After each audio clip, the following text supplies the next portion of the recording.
안녕하세요 여러분, 성공합시다. 성경을 보다 보면 하나님이 정말 우리랑 얼마나 친하고 싶은지, 얼마나 새롭게 매일 우리의 관계를 발전시키고 싶으신지 느껴지는데요. 오늘 본문도 다시 한번 새롭게 사인함으로 해서 하나님과의 관계를 새롭게 하는 장면이거든요. 오늘 우리도 함께 사인함으로 새 노래를 부르는 하루가 되면 좋겠어요. 그리고 이번 주 목요일 저녁 기도에 잊지 않으셨죠? 이렇게 같이 말씀을 온라인에서 공부하는 것도 참 좋지만요, 정말 오프라인에서 우리가 뜨겁게 기도할 때 더 하나 되고 하나님의 마음이 더 강렬하게 다운로드 되는 것 같아요. 시간이 되시면 현장에 꼭 참석해 주시고 아니면 온라인으로 함께 꼭 기도해 주세요. 자, 우리는 오늘 이제 신명기 29장에 들어갈 건데요. 자, 신명기 전체를 보면요, 1장에서부터 4장까지는 이스라엘의 역사를 얘기하고 있어요. 그리고 나서 하나님이 너희를 이렇게 구원하셨어, 그러면 하나님 백성답게 살아야 되지 않겠어? 그 방법은 이래, 이러면서 5장부터 하나님 나라 백성이 지켜야 할 율법을 강론했어요.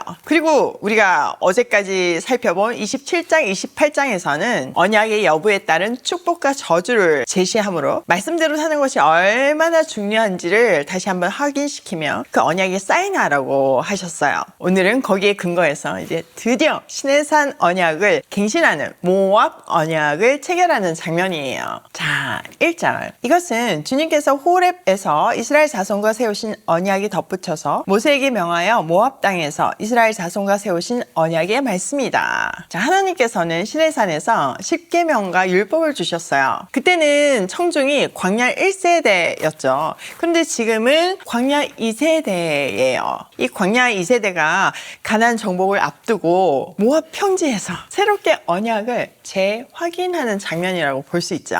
자, 2절. 모세가 온 이스라엘을 불러 모으고 그들에게 말하였다. 주님께서 이집트 땅에서 하신 일, 당신들이 지켜보는 가운데 바로와 그 신하들 앞과 그 온 땅에서 하신 모든 일을 당신들은 똑똑히 보았습니다. 당신들은 그 큰 시험과 굉장한 표징과 기적을 당신들의 눈으로 직접 보았습니다. 자, 40년 전에 시내산 언약을 맺을 때 하나님께서 너희는 내가 이집트 사람에게 한 일을 보았다고 말씀하시면서 시작하셨어요. 출애굽기 9장 4절 말씀이거든요. 근데 오늘 모세도 동일한 내용으로 이 섹션을 시작하죠. 지금 우리가 살펴본 것처럼 이집트에서 한 큰일, 또 표징, 기적을 다 보았대요. 근데 앞에 우리가 그 역사 1장에서부터 4장까지 다 설명을 했잖아요. 그러니까 여기서는 아주 그냥 포인트만 간략하게 언급하면서 지나가는 거죠.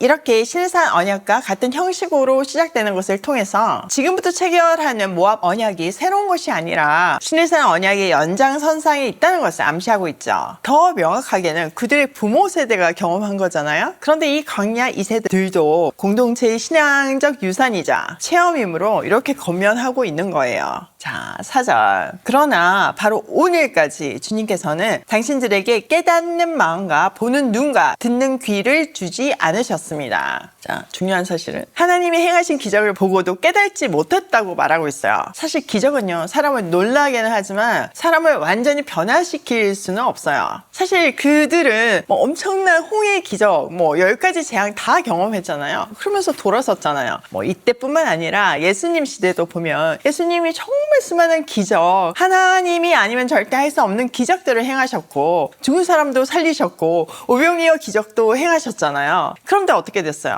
그 기적이 사람들을 주목하기는 했지만, 그리고 그 능력의 예수님을 자기들이 원하는 정치적인 메시아로 세우려고 했잖아요. 근데 그게 뜻대로 안 되니까, 또 사람들이 변하지 않았으니까, 온전히 그리스도를 깨닫지 못했으니까 예수님을 십자가에 못 박아 죽였어요.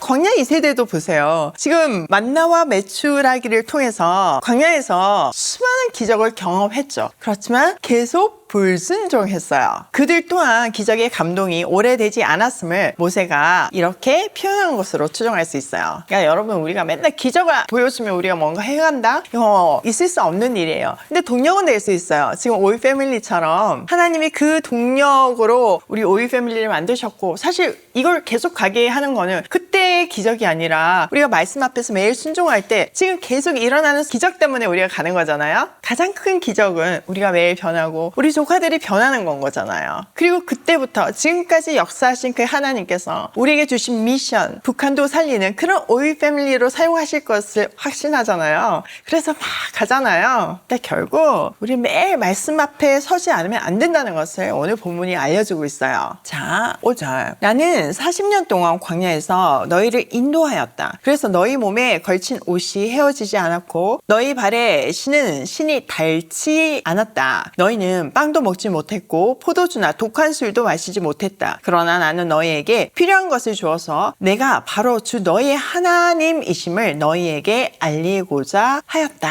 자, 광야 2세대가 직접 경험한 광야에서의 기적을 언급하고 있어요. 40년 동안 정말 아무것도 없는 곳에서 먹이시고 입히셨대요. 그들을 책임지심으로 하나님이 그들의 하나님이심을 알려주신 거죠. 또 그들이 지금 40년 동안 먹은 것은 세상 사람들이 먹고 마신 거하고는 다르잖아요. 오직 하나님만이 주실 수 있는 특별한 것들을 먹고 마시면서 그들이 하나님의 백성으로 훈련받았음을 강조하고 있어요. 하나님이 이렇게 그들을 훈련하신 것은 이들로 하여금 여호와 하나님을 알게 하기 위함이었대요. 우리도 광야를 통과할 때 하나님을 깊이 있게 만나잖아요. 그게 광야의 축복이잖아요. 그들도 그랬다는 거예요. 그래서 이 광야 2세대들은 조상들에게 들은 것뿐만 아니라 그 연장선상으로 그들도 기적을 체험하면서 하나님의 능력에 대한 새로운 이해를 하게 시키신 거죠. 자, 7절. 이곳에 이르렀을 때 헤스본 왕 시온과 바산 왕 옥이 우리를 맞아서 싸우러 나왔지만 우리가 그들을 쳐 부수었습니다. 우리는 그들의 땅을 점령하고 그 땅에 르우벤과 각각 므낫세 반쪽 지파에게 유산으로 주었습니다. 그러므로 당신들은 이 언약의 말씀을 지키십시오. 그러면 당신들이 하는 일마다 성공할 것입니다. 자, 그렇게 40년 동안 훈련받은 광야 2세대는요, 그 훈련받은 대로 믿음을 보여냈어요. 바로 전쟁에서 보여냈죠. 헤스본 왕 시온과 바산 왕 옥과의 전쟁에서 승리하고 요단 동편 땅을 점령했어요. 그리고 르우벤, 갓, 므낫세 반지파에게 그 유산으로 주었죠. 이 일은요, 광야 생활의 전환기예요.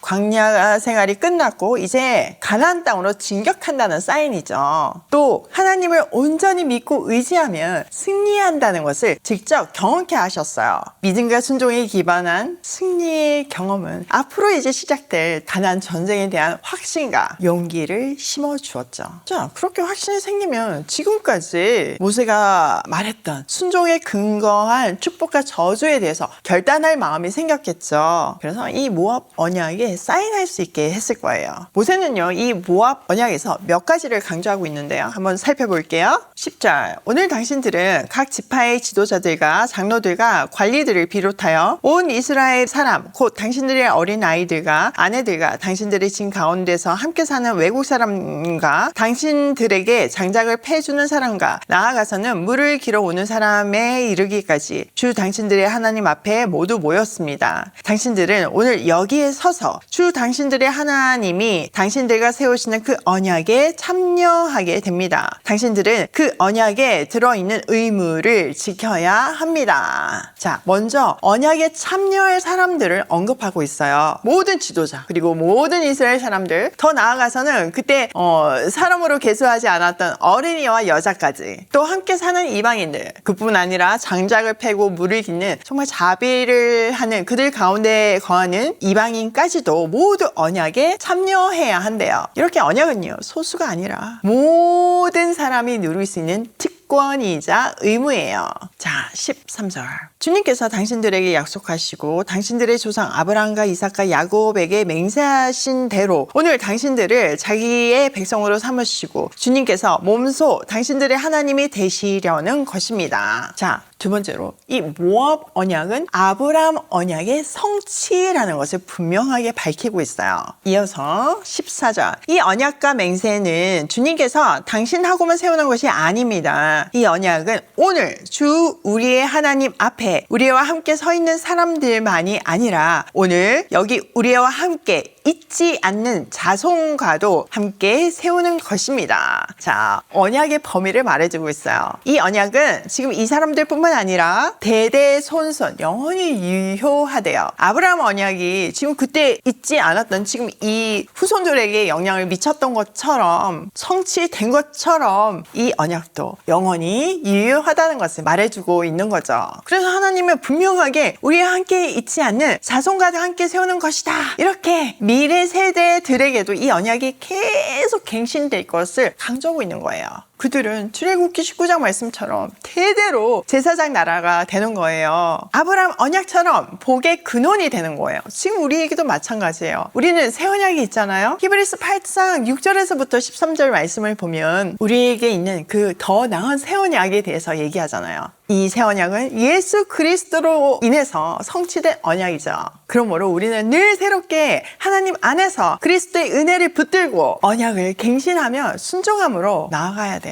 우리뿐만 아니라 앞으로 오는 모든 세대가 다른 세대가 아니라 다음 세대가 될 수 있도록 복음을 전수해야 하는 거죠. 여러분, 다음 세대는요, 지금 우리 가정에서 자라고 있는 우리 아이들만을 얘기하는 게 아니에요. 우리에게 맡기신 보육원에서 자라고 있는 또 자립한 우리 조카들까지 포함해서 말씀하시는 거예요. 더 나아가서 아직 우리 품에는 있지 않지만 하나님이 이미 맡겨주신 북한의 아이들까지, 북한의 고아들까지 포함되어 있어요. 그뿐만 아니라 여러분들에게 맡기신 어떤 역할들이 있겠죠. 다음 세대에 대한 역할이요. 그 모든 것을 아울러서 내가 반드시 그들과 언약을 갱신하고 그들에게도 이 언약이 지속될 것이라는 것을 확인시켜주면서 오늘 우리가 다시 결단하고 사명을 감당할 수 있게 해주시는 거예요. 여러분, 그 놀라운 만남이 시작되는 오이 패밀리 파티 많이 참여해주세요. 아직 30여 기간이 채워지지 않았더라고요. 그 30여 기간은 늘 이렇게 소외되는 정말 지방, 저 먼 경남하고 또 전라도권이에요. 지리적으로 멀다고 아이들이 소외되지 않도록 그 아이들도 다음 세대에 포함시킬 수 있도록 우리 같이 노력하고 홍보하기로 해요.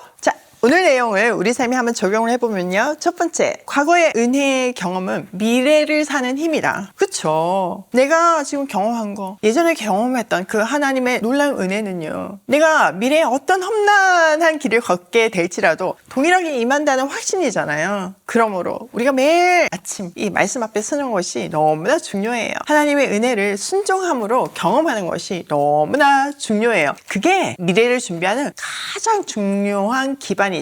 두 번째, 매일 새롭게 말씀 앞에서 언약을 갱신하자. 여러분, 제가 얼마 전에 어떤 분을 만났는데 교회에서 빛과 소금이라는 단어를 정말 많이 들었지만 저를 만나서 이 오일 패밀리 스토리를 통해서 빛과 소금이라는 단어를 들었을 때 정말 살아 움직이는 것 같다, 새롭게 들린다, 이렇게 얘기하셨거든요. 우리 마음에 너무 많이 들어서 그 은혜, 사랑 이런 단어들이 죽어 있을 수 있어요. 하나님의 은혜를 구하면서 정말 성령의 조명하심을 구하면서 그 엄청난 단어들이 죽어있지 않고 늘 새롭게 갱신될 수 있도록 새롭게 구원의 노래를 부를 수 있도록 기도하고 말씀을 묵상해야 돼요. 세 번째, 다음 세대도 언약 안에 묶여 있음을 기억하자. 여러분, 진짜 그렇지 않나요? 하나님이 약속하셨잖아요. 우리에게 맡기신 아이들을 다른 세대가 아니라 다음 세대로 세워야 돼요. 그러려면 우리가 모델이 되는 삶을 살아야 하죠. 오늘도 말씀 앞에서 새롭게 언약을 갱신하며 다음 세대를 세우는 발걸음으로 고고싱해요.